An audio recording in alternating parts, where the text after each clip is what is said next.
10th maths exercise 1.3 ਅਸੀਂ ਅੱਜ continue ਕਰਨ ਲੱਗੇ ਹਾਂ ਜੀ। 1.3 एक्सरसाइज ਦੇ ਵਿੱਚ ਅਸੀਂ ਅੱਜ ਪ੍ਰੂਵ ਕਰਾਂਗੇ ਸਕੁਏਅਰ ਰੂਟ ਆਫ 5 ਨੂੰ ਇੱਕ ਇਰੈਸ਼ਨਲ ਨੰਬਰ।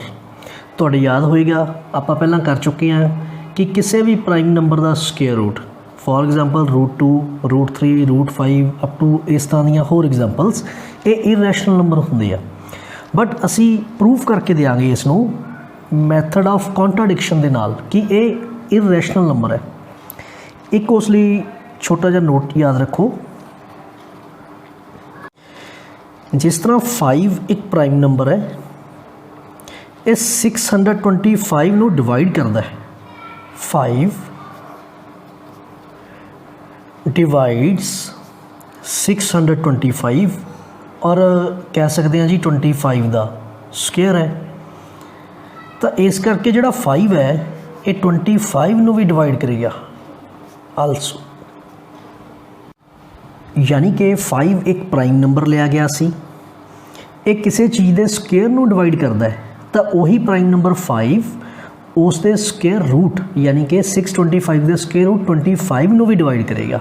चलो जी ये गल जरूर याद रख लेनी है। आओ असी फस्ट क्वेश्चन स्टार्ट करन लगे हैं जी। तो साडा मैथ का फस्ट क्वेश्चन है जी, prove that √5 is irrational.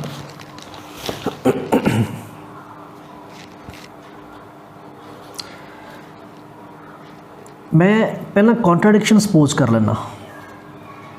Late us suppose the contrary यानी कि कॉन्ट्राडिक्शन। सपोज की कीता कि √5 is rational.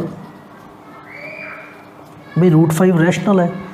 J rational number है तो सानू याद है साडी डेफिनेशन कहती है कि जरूर असी इसनूं a/b की फॉर्म विच लिख सकते हैं। डिनोमीनेटर b नॉन जीरो होएगा। a एंड b दोने की सीगे इंटीजर्स, आर इंटीजर्स। अच्छा हुण मैं इसनूं स्टैंडर्ड फॉर्म विच नहीं लिया, हो सकता कोई ना कोई कॉमन फैक्टर a ते b का सानूं मिल जे, तो a ते b नूं उन्हां दे HCF नाल पहलां डिवाइड कर लैंदे आ।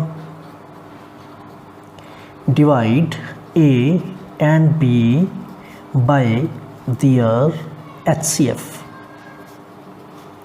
वी गेट सानू की मिलेगा हुण, वी गेट असी इत्थे लिखांगे। We get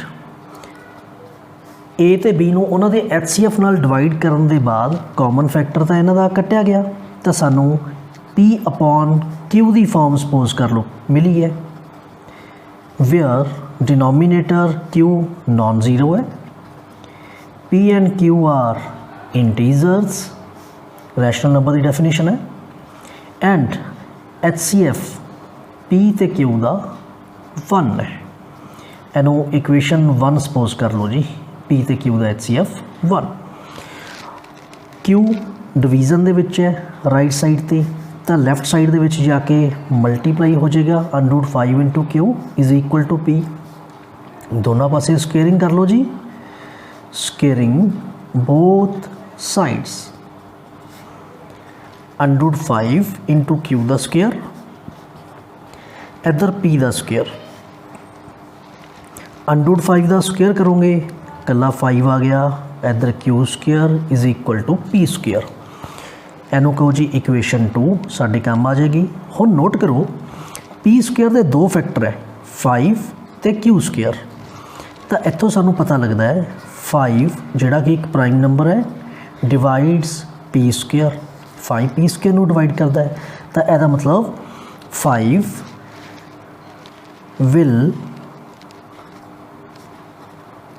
divide P also, P नूं भी डिवाइड करेगा। हुण देखो थोड़ा जिहा रफ काम दे विच, जे 5 P नूं डिवाइड करता है, रिमाइंडर 0 आएगा, क्वेश्चन कुछ ना कुछ आएगा। इनू सपोज कर लेना मैं C। तो यानी कि मैं P नूं फिर की लिख सकदा 5 मल्टीप्लाइड बाय C। इसनूं कहना जी मैं इक्वेशन 3। मैनू P की वैल्यू मिल चुकी है 5C दे इक्वल। P की वैल्यू नूं मैं इक्वेशन 2 विच पुट कर देना। Put in equation 2। इधर लगाओ जी लाइन, ਇਹਦੇ ਪੈਰਲਲ ਹੀ ਚਲਾਉਂਦੇ ਆ। देयरफॉर इक्वेशन 2 इंप्लाइज, इक्वेशन 2 साडी कहती सी जी 5q² is equal to p² ते इक्वल है, बट p की वैल्यू मैनू गिवन होगी 5c। इधर आ गया जी 5q², 5q², 5 का स्क्वायर 25c²। हुण 5 लैफ्ट साइड मल्टीप्लाई है, राइट साइड से आके डिवाइड हो जाना है। 5 5 जा 25, तो मेरे को q² इक्वल टू रह गया 5c² दे, यानी कि q² दे 2 फैक्टर बन गए, एक 5 तो एक c²। तो इत्थों मेरे को की रिजल्ट आया, जिहड़ा फैक्टर 5 है प्राइम नंबर है, 5 divides q²। Therefore 5 will divide, क्योंकि कोई भी प्राइम नंबर किसी चीज़ के स्केयर नू डिवाइड करता है तो वह प्राइम नंबर वो स्केयर रूट नू भी डिवाइड करेगा। Therefore 5 will divide q also. हुण नोट करो जी, 5 q नू भी डिवाइड कर रहा है तो 5 p नू भी डिवाइड कर रहा है। Therefore 5 is the common factor of p and q। Both 5 p ते q दोनों का कॉमन फैक्टर हो गया, बट मैं सपोज किया होया भी p ते q का कॉमन फैक्टर कोई है ही नहीं, सिर्फ 1 कॉमन फैक्टर है उन्हों का, पर इत्थे तो 5 गलत प्रूव कर गया मैनू। This contradicts that HCF p ते q दा 1। Therefore our supposition is wrong, यानी कि मैं गलत प्रूव किया होया। तो राइट सपोजिशन फिर की हुई कि √5 is irrational. Therefore √5 is irrational number. हुण याद रखना है, √5 होवे या √2 होवे या √3, यानी कि जिहड़े प्राइम नंबर का स्केयर रूट है उन्होंने असी बाई डेफिनेशन ही प्रूव करना है।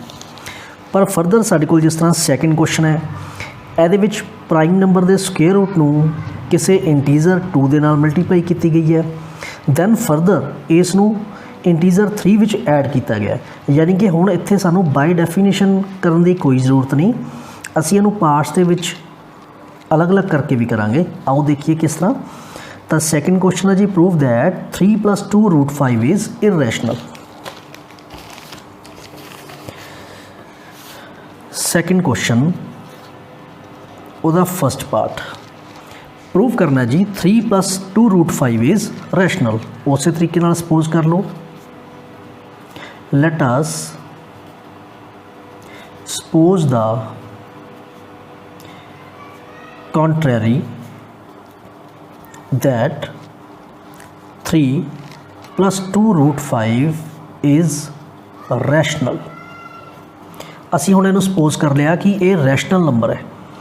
जे रैशनल नंबर है फिर की होएगा, रैशनल फॉर्म विच लिख दिंदे जी is equal to p/q where q non zero, p and q are integers. एक होर कंडीशन सी कि p and q are coprimes. Coprimes यानी कि HCF 1 होना चाहिए। 2 √5 लैफ्ट साइड ते रखो, 3 उधर जाके माइनस का हो गया, अपॉन 1 कर लो जी। एलसीएम लेना पेगा सानू, Q ते 1 दे विच कोई भी फैक्टर कॉमन नहीं है, तो आप क्रॉस मल्टीप्लाई वाला एलसीएम का मैथड यूज़ कर लें। 1 P दे नाल मल्टीप्लाई कर दिता, Q 3 दे नाल मल्टीप्लाई कर दिता, Q ते 1 आपस विच मल्टीप्लाई कर देते। हुण नोट करो 2 भी लैफ्ट साइड ते मल्टीप्लाई है तो राइट ते आके डिवाइड हो गया। हुण थोड़ा जिहा ध्यान दिओ, P भी इंटीजर है, Q भी इंटीजर है। जे Q इंटीजर है तो -3 टाइम्स Q वो भी इंटीजर होएगा, यानी कि न्यूमरेटर च दोनों इंटैग्रल वैल्यूज़ है। डिनोमीनेटर ट्वाइस ऑफ क्यू ये भी इंटीजर है, इंटीजर डिवाइडेड बाय इंटीजर ये की होंदा जी रैशनल। लॉजिक लिख दूँ तो बहुत वधिया है because p minus 3q and 2q are also integers. हुण नोट करो जी √5 रैशनल नंबर दे equal but √5 is an irrational number, therefore our supposition is wrong। मैं सपोज की कितना सी 3 + 2 √5 रैशनल है तो therefore 3 + √5 is irrational। हुण इस तरीके नाल थर्ड क्वेश्चन है उस अगे 3 नंबर दिते हुए है 1/√2 7√5 तो 6 + √2 इन्हों आप इरैशनल प्रूव करना है। डिटो सेम क्योंकि इन्हों दे विच सिर्फ प्राइम नंबर का स्क्वेयर रूट नहीं यूज़ किया गया, कोई ना कोई इंटीजर नाल ऐड किया हुआ है या मल्टीप्लाई किया हुआ है या डिवीजन किया हुआ है। सो आप इसनों बाय डेफिनेशन चाहिए कर सकते हैं पर थोड़ा ईजी अप्रोच लगाइए इन्हों क्योंकि इंटैग्रल वैल्यूज़ नाल ये आईयां हुई क्वेश्चन तो असी सैकेंड क्वेश्चन की तरह ही प्रूव करके देंगे। डिटो सेम सैकेंड क्वेश्चन वांगू होएगा। आओ थोड़ा जिहा आपां फस्ट पार्ट का हिंट लईए।